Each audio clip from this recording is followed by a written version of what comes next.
I was like, oh my God, like I'm a kid again in my parents' basement watching late night TV and the stupid ass shit they came up with. I was like, they captured this. What's up, nerds? Brandon here. With Jimmy. And it's still spooky season. We're getting to the end here. But we wanted to kind of honorable mention a couple new things or, anything that's new on the rewatch list going forward. And frankly, anytime you can find a horror film that's new, that's worth watching, it deserves a shout out. 1000%. And we are here to say how much we enjoyed Late Night with the Devil. Brandon, I understand, like, we've been friends for a long time, and I understand there's a generational gap. This is one of the closest things I've ever seen that really took me back to growing up and like staying up late and watching weird late night TV as they're right before it clicks off and does the American flag and the national anthem. Even the commercials and shit. I was like, oh my God, like I'm a kid again in my parents' basement watching late night TV and the stupid ass shit they came up with. I was like, they captured this. And not only that, they told an awesome story, but it was like the visuals, the way they told it, the use of technology or lack thereof. I was like, oh my God, this is like spot on. Yeah, I was into all of this from the get-go. I kind of liked how it was presented as this is the footage that was found. At no point do we really get like, camera angles and shots and stuff like that. So you're seeing it through the way that the team and the audience saw it and everything. But what a good horror movie this was. And it just like, it gets right into it. It ties in some cool like conspiracy theory stuff and, just a couple other things, but like kind of what you were like, obviously different late night viewing stuff for the both of us as we were kids, but capturing the feel of that time period, I thought they did just outstanding. And David Malkin, and I apologize because I'm sure I butchered that last name. He's so good, and he's really been, if he's someone you've watched for a while, it's been a slow burn to watch him get where he is. But this movie, I hope, does so much for him because he is a great actor. He's a great horror actor. And I hope this is just the beginning of some really awesome stuff featuring him. And it's weird to say, and this is not to be derogatory, he carried the film. Like, oh my God, his character on his back. And yes, the devil stuff was interesting, but it was like, no, his emotion, his acting, he carried this film. 1000%. And like I said, I hope this is a beginning of big things for him because he does such a good job in this. But basically, the concept of the movie is that he is a late night host who, for years, was going toe to toe with Johnny Carson, and then slowly but surely he just meets his decline, and he's almost like they're basically on life support. He's about to lose the show, and he's like, let's do something big. And he through they don't really get into how he meets these people or whatever, but through one thing or another, he basically plans to have a demonic possession appear on his late night show, and that's going to be the ratings that save him. That's what I like how they got there, because I mean, I know it's not the same era, Sally Jesse Raphael, even Jerry Springer, but you could see that it was like, we're going to be above board, but then because his ratings were falling, he was going a little more crazy until what this episode became, which was never aired, as they were saying. It's the found footage. But in the background, you have the storyline with his wife who passed away, and you kind of forget about it, except that's huge when it comes to the whole devil possession thing. And you're like, whoa, this is fucked up. Yeah. And it's cool too, because what I also liked about it is it doesn't give you all the answers. It just alludes to something. And, you're kind of watching it and you're like, well, suddenly his wife isn't, maybe it wasn't as tragic to him as it was made to look, and it was just really, really good storytelling. And even the people he get, the girl who is possessed does an outstanding job. And it's cool that they give you kind of a backstory so you kind of understand why she's so weird and quirky. and the caretaker for her.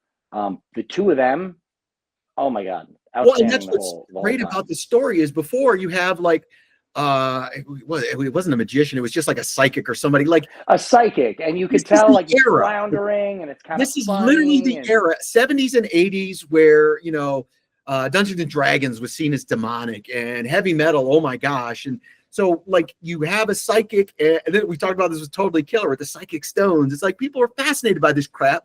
So they put it on TV and it's seen as a joke. So we're watching it as this joke, this dude, and you're like, whatever. But then they introduce the girl and the caretaker, and they're like little at ease, where she's like, the caretaker, I don't think we should do this. Like, we shouldn't get there. And it just builds the anxiety. And then when the psychic dude like gets knocked out and then dies, and you're like, whoa, well, I thought we were doing jokey, weirdo, goofy guests. And now it's like, this is okay, this is going real. And it really brings you into the anxiety that's happening as a guest set on our guest on the set of this show. And you're like, wow, it really brings you into it. I was really impressed with that. I think that's a good way to put it, because I really felt that by the time when they got to the hypnotist's possession, that I was like, they've just been building this uncomfortable feeling the whole time. And what I really liked about the back and forth with that is they keep giving you instances where it's like, oh, this is legit, and then they throw in this doubt of like, is it though? Is that's what's happening? And yeah, I thought the storytelling was just so good in this film, and everybody does an awesome job. I like how you bring in the psychic, and he completely falls flat.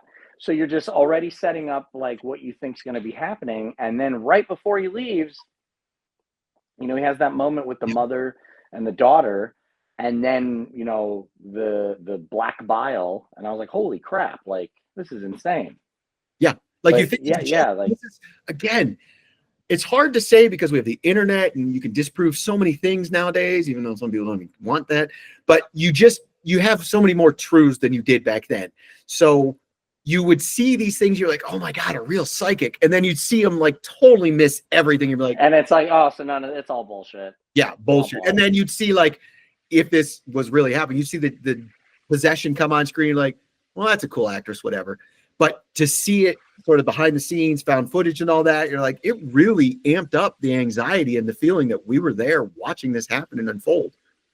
Oh, and that was also really cool too, was the audience as a character. Yeah. Because you also kind of forget they are filming this in front of a live studio audience, and they play so well into what's happening to add that anxiety. Like when they start doing the possession and she keeps telling them to be quiet because it's only going to agitate it. I also thought it was pretty crazy because I've never thought of this before, but when the demon looks up and is like, who are all these people? Like, what is this? Yeah. And almost starts like panicking because he realizes, he's found out, but then it's like, oh, I'll use this. I'll use this to what I'm doing. I can't say enough good things about this movie. It was such a good little hidden gem, and it just, it dives right into it and moves along at a great pace. And like you said, David Dastmalchian he carries this. And not to say everyone else was outstanding. And the very well cast producers that are working with him on the show, and they're coming up, giving him updates, and like, he died. He's like, what? Oh, man, that was so crazy like that too. Just added to it because you're like, you were then part of the production crew trying to figure out, oh my God, what is going on? What do we do? What would you do in this situation? Would you keep it quiet? Would you tell the audience? Since he really did die and it wasn't a stunt, what do you do? Yeah. Well, and then also the little side storyline that you never really get, but how they keep talking to the person downstairs, that he's like, I don't know what feedback you're talking about because our monitors are clear down here. So it's like there was a whole nother thing going up in the sound booth, or the other what would that be called, the production the production studio, the production studio, that you don't even see. You just keep hearing that they are getting a different version of what's happening on the floor, which I thought was also great. Like, it's just these all little tidbits and stuff. And then even getting into the Bohemian Grove stuff, especially for that time, because at that time, if Bohemian Grove was spoken about, it was very much like it's not real. That's a conspiracy theory, which is sidebar to that, crazy that that was something that did exist or does still exist. I'm not sure how often it's still used, but I just thought that was such a cool little, you know, tidbit to all of this stuff with the satanic panic and possessions and all this stuff for that time period. This was just so well done. And you brought up a good point, and this is one of the good and the bad, is that you have Amazon, Shudder, Hulu, all these companies making these movies that it's hard to watch them all. So like this one kind of flew under the radar, and I was like, oh, I've heard some. Let me check it out. I'm like, oh my god, like if this was a theatrical release and I'd seen it, I probably would have been way happier or would have been known or something more. But because nowadays with streaming, it was like I just happened upon it, saw it. Wow, this is really good, and I don't feel like people are talking about it. It did come out in Vegas, but I will say for being here in Vegas, there's a lot of movies that are thrown in very quickly and removed very quickly, which sucks because it's like, yeah, I would have if I would have had time to see it in the theater, I absolutely would have gone and seen it. But it was a very quick like, it's here. Oh no, it's not. Okay. So I was way I'm also glad powers that be put this on streaming before Halloween because you know it was a cool. That's the other too is it does take place on Halloween, so technically a Halloween movie, which I'm 100% here for. This is definitely going to be added to my rewatch list, like no questions asked going forward. It was such a good, it was such a good time. It just felt great, and even the ending. I even like how the ending is kind of just like, what the fuck just happened? Like, Very much so. And I love how they, and again, I'll put this out there again because I can't stand a lot of the love of the 80s or in the 70s and showing it just to get a reaction. It's like, no, this nailed it. Like it just happened to be, this is the perfect setting for it. This is what happens during that era. And it nailed it. It was like, cripes, really took me back to it. So if you ever want something that's like, I wonder what it was like watching TV late night then, watch this. Couldn't say it better myself. But yeah, this is a nerd alert recommendation. Putting the whole company name on it. Right now, it's streaming on Disney Plus, which is also fun. I love finding things that shouldn't be on Disney Plus that are streaming, like with the little Disney Plus logo above it. This is one I love that the Eric Andre show's on Disney Plus. Like, it's just something fun about that to me. I know this is a sidebar, but it really, I would love to be in one of those meetings where like, well, we're Disney.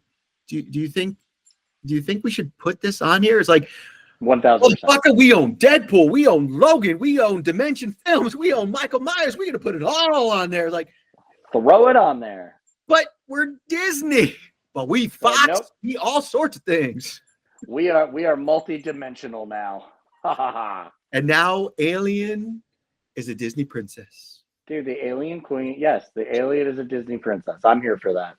I can't wait for them to build, Alien Land for the park extension. That would be hilarious, considering some of the non-scary things that turn scary. For them to actually do a scary thing would be hilarious. I mean, if you had a character come out in the big battle armor, I think that would like just look. I met Ripley.